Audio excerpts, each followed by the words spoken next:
नमस्कार दोस्तों। Exam lesson YouTube channel पर मैं आपका एक बार फिर से हार्दिक स्वागत करता हूं, अभिनंदन करता हूं। सामाजिक विज्ञान की इस सीरीज़ में हम कक्षा 6 में इतिहास विषय को पढ़ रहे हैं और दो पार्ट में हमने पढ़ लिया। अभी दो भाग हम उसके अभी पढ़ चुके हैं, तो आज पढ़ते हैं हम तीसरा भाग। तो चलिए तीसरा भाग अब हम शुरू करते हैं। दो भागों में हमने यहाँ तक पढ़ लिया था। अब जो तीसरा भाग है उसमें पढ़ेंगे हम तिथियों का मतलब। देखिए, अगर कोई तुमसे तिथि के विषय में पूछे तो तुम शायद उस दिन की तारीख, माह, वर्ष जैसे कि 2000 या इसी तरह का कोई और वर्ष बताओगे। अगर हमसे कोई तिथि के विषय में पूछता है तो हम क्या करते हैं? तारीख बताते हैं, माह बताते हैं, वर्ष बताते हैं। वर्ष बताते समय कहेंगे कि 2000 वर्ष, 1999, 2020, 2018 जो भी। तो क्या होता है, वर्ष की यह गणना ईसाई धर्म के प्रवर्तक, ये जो 2000 वर्ष हम बताते हैं, यह गणना किससे की जाती है? ये ईसाई धर्म के प्रवर्तक ईसा मसीह के जन्म से की जाती है। जो ईसाई धर्म है उसके प्रवर्तक माने जाते हैं ईसा मसीह हैं और उनके जन्म से इस वर्ष की गणना की जाती है। मान लीजिए उनका जन्म है, यहाँ शून्य से हम बात करेंगे, उनका जन्म हुआ यहाँ पर। तो इससे अगर हम कहें कि 2000 ईस्वी, तो इस 2000 ईस्वी का मतलब क्या हो गया कि ईसा मसीह के जन्म को 2000 वर्ष हो चुके हैं। यहाँ पर आपको देखिए, आगे भी आएंगी चीज़ें, पढ़ेंगे हम। 2000 ईस्वी कहने का तात्पर्य ये है कि आज से 2000 वर्ष पूर्व ईसा मसीह का जन्म हुआ था। 2020 कहने का तात्पर्य ये है कि 2020 ईस्वी, अर्थात आज से 2020 वर्ष पहले ईसा मसीह का जन्म हुआ था। अब देखिए इसमें कि 2000 वर्ष पहले कहने का तात्पर्य क्या है कि ईसा मसीह के जन्म से ही है। 2000 वर्ष के बाद से है, उनके जन्म के 2000 वर्ष के बाद से है। अगर हम 2000 ईस्वी कहते हैं तो ये मतलब ये हुआ कि उनके जन्म से 2000 वर्ष के बाद की बात आज हम कर रहे हैं। आगे देखिए, ईसा मसीह के जन्म के पूर्व की ओर सभी तिथियां ईस्वी पूर्व, ईसा से पहले के रूप में जानी जाती हैं। क्या होता है कि जो हम 2000 को ईस्वी लिखते हैं तो इसका तात्पर्य ये हुआ कि ईसा मसीह के 2000 वर्ष जन्म के बाद की बात करें। मान लीजिए ईसा मसीह का जन्म हुआ यहाँ पर, हम एक उदाहरण के द्वारा, और आज हम बात करते हैं 2000 वर्ष। इसके आगे आपको लिखा हुआ मिलेगा ईस्वी, अर्थात यहाँ मतलब ये हुआ कि ईसा मसीह को के जन्म को 2000 वर्ष हो चुके हैं।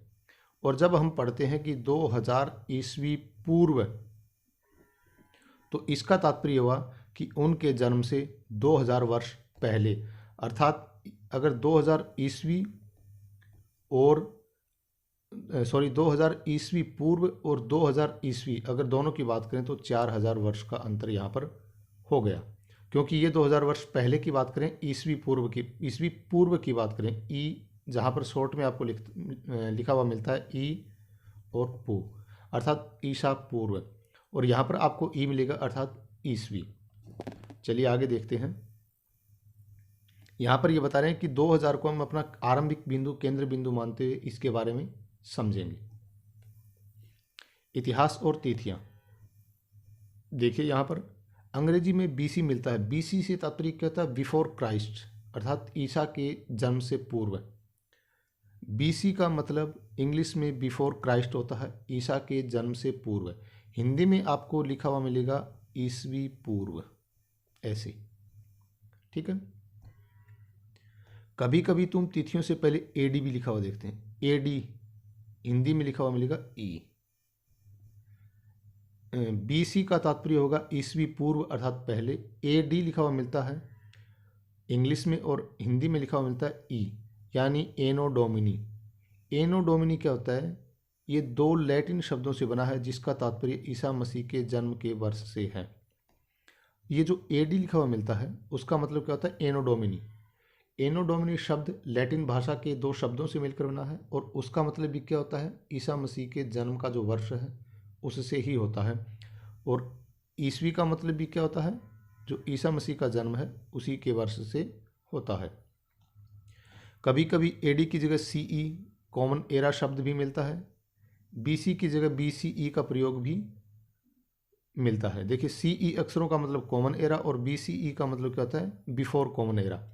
यहाँ पर क्या होता है कि ए डी, ये जो ए डी शब्द, देखिए यहाँ हमने लिखा ए और डी, इसका मतलब क्या हो गया? ईसवी और सी ए, तीनों का मतलब एक ही है। एनो डोमिनी, ईसवी और कॉमन एरा, तीनों का अर्थ ईसा मसीह के जन्म के वर्ष से है।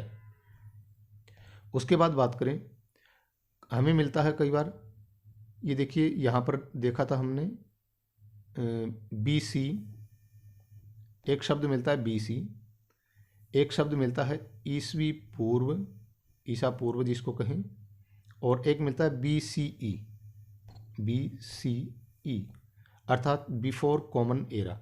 यहाँ देखिए, बिफोर क्राइस्ट ईसा मसीह के जन्म से पहले, ईसवी पूर्व ईसा पूर्व, और बी सी ई अर्थात बिफोर कॉमन एरा, तीनों का मतलब क्या होता है? ईसवी पूर्व ईसा के जन्म से पहले से। जितने वर्ष हम कहें 2000 बीसी भी बोल सकते हैं, 2000 ईसवी पूर्व भी बोल सकते हैं, और 2000 बीसीई भी बोल सकते हैं, बिफोर कॉमन एरा। चलिए आगे देखते हैं। बिफोर कॉमन एरा के लिए हम इन शब्दों का प्रयोग इसलिए करते हैं क्योंकि विश्व के अधिकांश देशों में अब इस कैलेंडर का प्रयोग हो गया। भारत में तिथियों के रूप में लगभग 200 वर्ष पूर्व आरंभ हुआ था। कभी कभी अंग्रेजी के बीपी अक्षरों का प्रयोग में मिलता है। बीपी, बीपी से तात्पर्य क्या है? बिफोर प्रेजेंट, यानी वर्तमान से पहले। तो ये तिथियों के बारे में बहुत ही महत्वपूर्ण जानकारी है। आप अच्छी तरह से इनको समझें कि बीसी क्या होता है? Before Christ. बीसी को हिंदी में ईसवी पूर्व बोलते हैं, एक दूसरा नाम बिफोर कॉमन एरा भी है। इसी तरह से ईसवी जो उनके जन्म का जो वर्ष है उसको बोलते हैं। एडी भी बोलते हैं, इसको एनो डोमिनी बोलते हैं, सी ए भी बोलते हैं, कॉमन एरा भी बोलते हैं, और आज से अगर 2000 वर्ष पहले की बात करें तो उसको बीपी अर्थात बिफोर प्रेजेंट भी बोलते हैं, अर्थात वर्तमान से पहले। आगे देखिए, ये अन्यत्र, जैसा कि हमने पहले पढ़ा, अभिलेख कठोर सतहों पर उत्कीर्ण करवाए जाते हैं। क्या होता है? अभिलेख जो होते हैं वो कठोर सतहों पर उत्कीर्ण करवाए जाते थे। इनमें से कई अभिलेख कई 100 वर्ष पूर्व लिखे गए थे। सभी अभिलेखों में लिपियों और भाषाओं का प्रयोग हुआ है, क्योंकि लिखने के लिए किसी भी भाषा का जो लिखने का जो ढंग होता है उसको लिपि कहते हैं।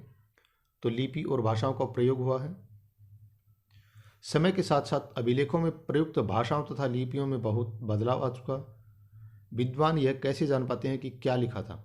इसका पता अज्ञात लिपि का अर्थ निकालने की एक प्रक्रिया द्वारा लगाया जाता है। देखिए, बहुत पुराने जो अभिलेख होते हैं, किस लिपि में लिखे गए, कैसे लिखे गए, इसके लिए इतिहासकार जो है, विद्वान जो है, वो हमेशा इस चीज़ को समझने में लगे रहते हैं। तो एक विधि होती है अज्ञात लिपि को जानने की, उसके द्वारा क्या करते हैं, ये इनका अर्थ निकालते हैं। इस प्रकार से अज्ञात लिपि को जानने की एक प्रसिद्ध कहानी उत्तरी अफ्रीकी देश मिस्र में मिलती है। लगभग 5000 वर्ष पूर्व यहाँ राजा रानी रहते थे। देखिए, ये उस समय की संकेतांक लिपि के रूप में लिखे हुए कुछ अक्षर हैं, जिनको चिन्हों के माध्यम से इतिहासकारों ने समझने का प्रयास किया है। यहाँ देखिए, मिस्र के उत्तरी तट पर रोसेटा नाम का एक कस्बा है। मिस्र ये अफ्रीका महाद्वीप में पड़ता है। यहाँ एक ऐसा उत्कीर्णित पत्थर मिला जिस पर एक ही लेख 3 भिन्न भिन्न भाषाओं तथा लिपियों, यूनानी तथा मिस्री लिपि के 2 प्रकारों में है। यहाँ पर एक जो अभिलेख मिला वो 3 भाषाओं में, 3 लिपियों में लिखा हुआ मिला। कुछ विद्वान यूनानी पढ़ सकते थे, कुछ विद्वान ऐसे थे जिन्होंने यूनानी भाषा पढ़ा, वो यूनानी भाषा को पढ़ सकते थे। उन्होंने बताया कि यहाँ राजा तथा रानियों के नाम के छोटे से फ्रेम में दिखाए गए हैं, इसे कारतूस कहा जाता है। ये जो कारतूस शब्द होता है, इसका कारतूस का मतलब क्या है कि यहाँ पर जो राजा रानी थे, ये जो राजा रानी थे उनके चित्र क्या है कि एक छोटे फ्रेम में दिखाए गए हैं। ये जो छोटा फ्रेम, जो चित्र दिखाने की जो विधि है, इसको क्या कहा है, कारतूस कहते हैं। इसके बाद के विद्वानों ने यूनानी तथा मिस्री संकेतों को अगल बगल रखते हुए मिस्री अक्षरों की समानार्थक ध्वनियों की पहचान की। क्या किया, एक तरफ यहाँ पर मान लीजिए यूनानी के संकेत लिख लिए कि किस यूनानी भाषा में किस संकेत को क्या बताया गया, और दूसरी तरफ मिस्री भाषा के संकेत लिखे और दोनों को मिला करके इन लिपियों को पढ़ने का प्रयास किया। देखिए, आप उदाहरण के माध्यम से भी इन्होंने बताया है कि एल अक्षर जो है ना, वो शेर के लिए और ए अक्षर चिड़िया के चित्र बने हैं।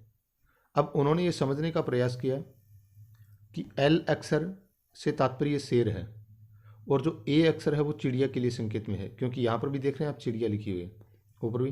तो उन्होंने दोनों लिपियों को इस तरह से संकेतों के माध्यम से क्या बता रहे हैं वो समझने का प्रयास किया यहाँ पर। तो आज का अपना पाठ यहीं पर समाप्त होता है। यहाँ पर कुछ उपयोगी शब्द जो कि हमारे आए थे, पांडुलिपि, अभिलेख, पुरातत्व, इतिहास का स्रोत, पीछे पाठों में हम पढ़ चुके हैं।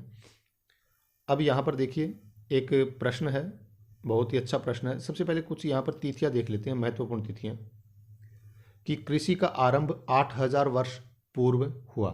कृषि का आरंभ कब से माना जाता है, 8000 वर्ष पूर्व से माना जाता है।